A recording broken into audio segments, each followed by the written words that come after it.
Hi, everyone, and welcome to the podcast today. I'm Mark Zinkwitz, Alberta Seed Guide editor. If you've been following our series, you'll know we've been unpacking some of the big issues facing agriculture, from global tariffs to on the ground economic realities. But today we're shifting gears. We're talking about something a little closer to home: financing. And not just in the abstract, but we're going to talk about what it really looks like to make farm finances work in real life. Now, seeding is complete in Alberta. Moisture levels this spring are reminiscent of 2022 and 2023, years that saw pretty significant crop recovery thanks to well timed June rains. So farmers are sort of looking to the skies right now to ensure the success of their 2025 crops. And of course, uncertainty is always a part of farming, but having a resilient farm business is important. And today we're going to talk about how to do just that. Joining me is Robert Jensen, ATB crops sector expert. Rob has worked with producers across Alberta and brings a deep understanding of what they actually need and what doesn't work. Rob, great to have you. How are you today? I'm great today. It's a little bit smoky in the air outside, which is something we've dealt with in the past few years as well. But no, it's still a nice day and nice time of year. Well, and as someone closely tied to agriculture, like you've talked to hundreds of farmers, what's your best advice to a farmer listening who wants to make their farm finances more resilient and then maybe less reactive this year? What's your top piece of advice? Over the years, I've noticed that a lot of the most successful farming operations have some commonalities.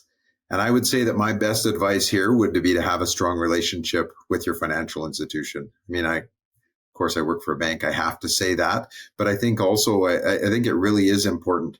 There's a big difference between calling your banker when you absolutely have a need for something, and then also just having a great relationship with your banker so that you can anticipate those needs.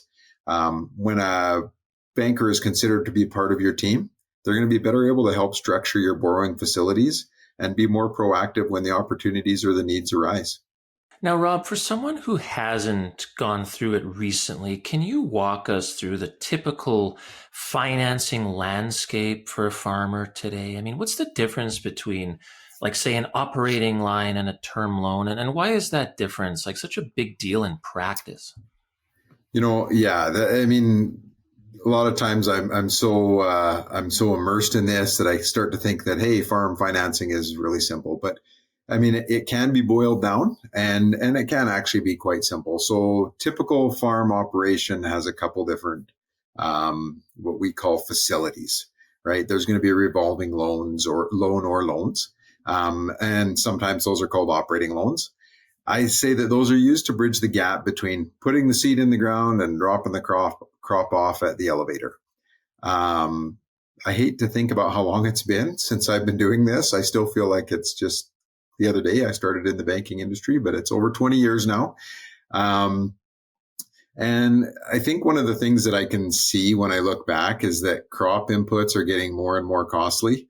So while it would be nice to pay cash for your seed, fertilizer, chemical, fuel, the things that it takes to get the crop in the ground, most operations finance these, and they typically use an operating line. Operating lines are generally based on a variable rate, so it's going to fluctuate with prime. The other type of loan, I guess, the other facility that is pretty common is a term loan. So term loans we would use when you're financing, the capital assets. So things that you're going to have around for more than a year. So let's say you're buying a tractor that you're planning to use for the next 10 years at least. Well, you don't want to pay that all out of this year's cash flow. So you spread it out over 10 years, maybe less, but typically you want to kind of match it to how long you're going to use it for.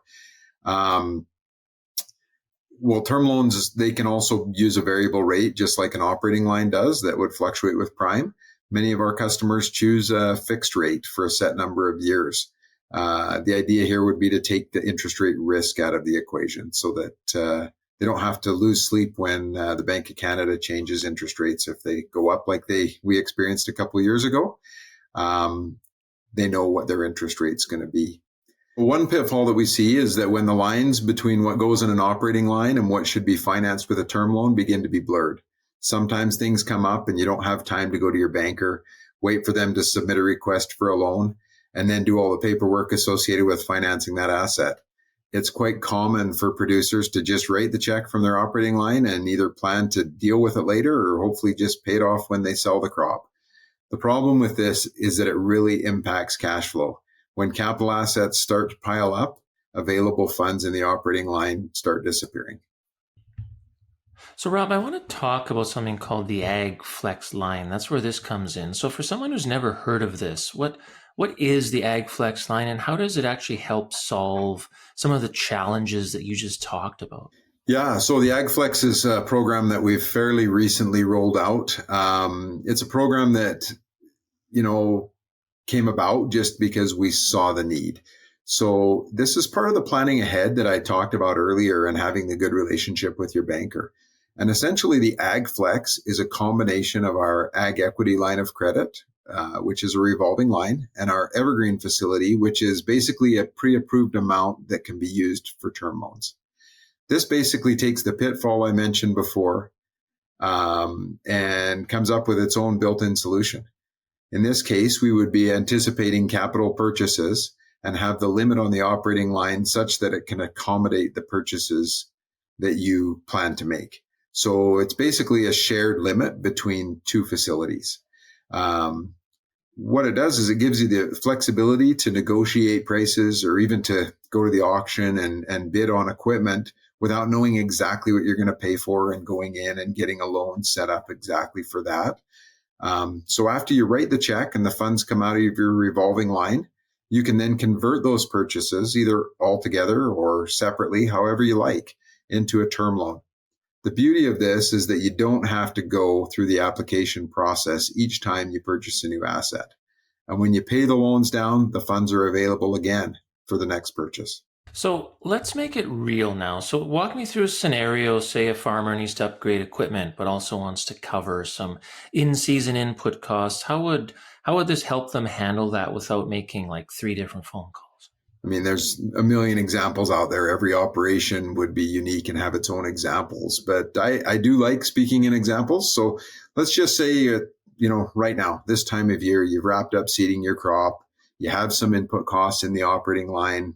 I mean, each operation is going to be different when it comes to how much that is. But let's say there's a need for a new sprayer. You just decided, hey, it's spraying time and the sprayer gonna need some work or whatever it might be. You need a new sprayer. So you set your budget and you want to go and bid on one at an auction. Well, the auction's probably not going to let you say, yeah, I'm going to bid and then I'm going to talk to my bank and see if I can make that work.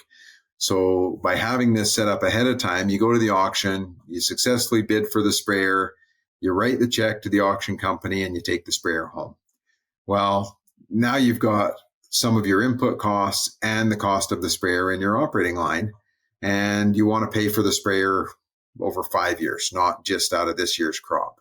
So without applying for a specific loan, like going back in and going through the application process, you can take whatever you paid for the sprayer, or even if you say, hey, I'm going to sell my other sprayer next month, so I might want to do less, whatever that amount is. You don't have to go and set an amount and apply for a specific loan, but you can just convert that to a term loan with either a fixed rate or a variable interest rate, depending on what it is that you want to choose.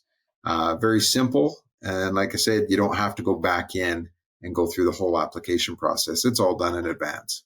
So ATB's experts like you design around the realities of farming. And can you just talk a little bit before I let you go about how that philosophy really shaped this program? One of the big things, and I say it almost everybody I talk to, is that ATB has a dedicated ag team for the last few years now. Well, probably 5 years now. We've had this dedicated team of agriculture bankers. We have some specialists in the group, and everybody works together. We're all talking about the same type of customers, even though there's a lot of variation when it comes to agriculture. We're dealing with agriculture customers, which is its own unique subset. So it's nice because we can really find solutions. We can work together. What's going on in one part of the province, what's going on in another part of the province. We can find examples or scenarios that keep coming up, and they need a solution. And that's what happened with this Aflex is we were able to see a need and put together a product that would meet that. So I think the big thing, and if I was to say Aflex, using that as an example, it's being able to be proactive with your banker so that when an opportunity comes up, you can be confident in making an offer on even if it's land. If you've planned your Aflex to buy land or big pieces of equipment, say combines, things like that, you can be confident to go in and make an offer without having to say, let me go check with the bank and I'll get back to you. This is probably key in making sure that you don't miss out on opportunities.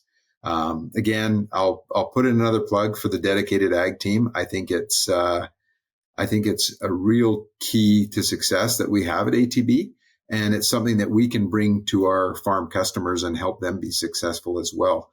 We don't have to work this afternoon with a farm customer and then go and talk later on in the day with somebody that's manufacturing widgets and shift gears. We can actually focus on the segment, the industry, and be able to bring our best advice to our customers. Rob, this has been great. It's not always easy to make a conversation about financing feel human, but you've done just that for us. Thank you for helping us understand how flexible financing can actually make a difference for producers. For anyone listening who wants to learn more about the Aflex line or just talk to an expert who understands their operation, head over to the ATB website or reach out to your local ATB relationship manager. Thank you for listening, and we'll see you next time. Rob, have a great day. Thank you.